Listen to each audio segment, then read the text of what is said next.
ইতিপূর্বে আমাদের জজকোর্টের অ্যাডভোকেট আতারুর রহমান সাহেব বিভিন্ন বিষয় নিয়ে তিনি তারা বক্তব্য পেশ করলেন, আপনারা শ্রবণ করলেন। তিনি অনেক কথা বললেন, যাই হোক বক্তব্য দীর্ঘায়িত করবো না।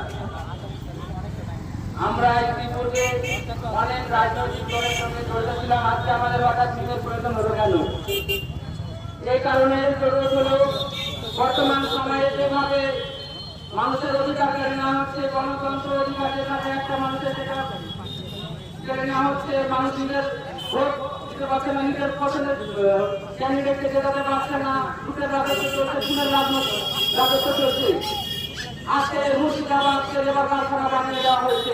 এই মুর্শিদাবাদ তখন লেবার কারখানা ছিল না, এই আরএসএস বাহিনীর দল এই মুর্শিদাবাদকে লেবার কারখানা বানিয়েছে। এটা নবাবের জেলা, এই জেলা থেকে বাংলা বিহার উড়িষ্যাকে নেতৃত্ব দিয়েছে। আজ গোটা ভারতবর্ষের কথা বিশ্বের এবার তাদের দাঁড়াতে বড় মুখ্যের বিষয়, বড় কষ্টের বিষয়।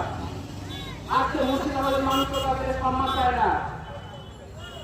আমরা ইতিপূর্বে কংগ্রেস সিপিআইএম করেছি, এনারা আমাদের কি উপহার দিয়েছে?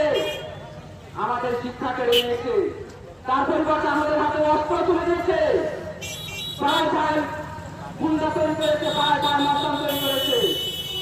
আজ রাজনীতি করতে গিয়ে তাদের সেই সময় ভাই ভাইকে খুন করেছে, খুনাখুনি রাজনীতি তৈরি করে গেছে।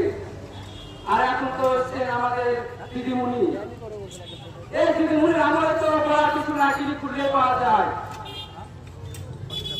তিনি আমাদের ভোট নেবে কিন্তু আমাদের অধিকার দেবে না। আজকে কেন্দ্র সরকার আমাদের প্রশাসনগুলো কেড়ে নিচ্ছে, মসজিদ মাদ্রাসা দরগা কেড়ে নিচ্ছে, তার বিরুদ্ধে আমরা প্রতিবাদ করতে পারছি না।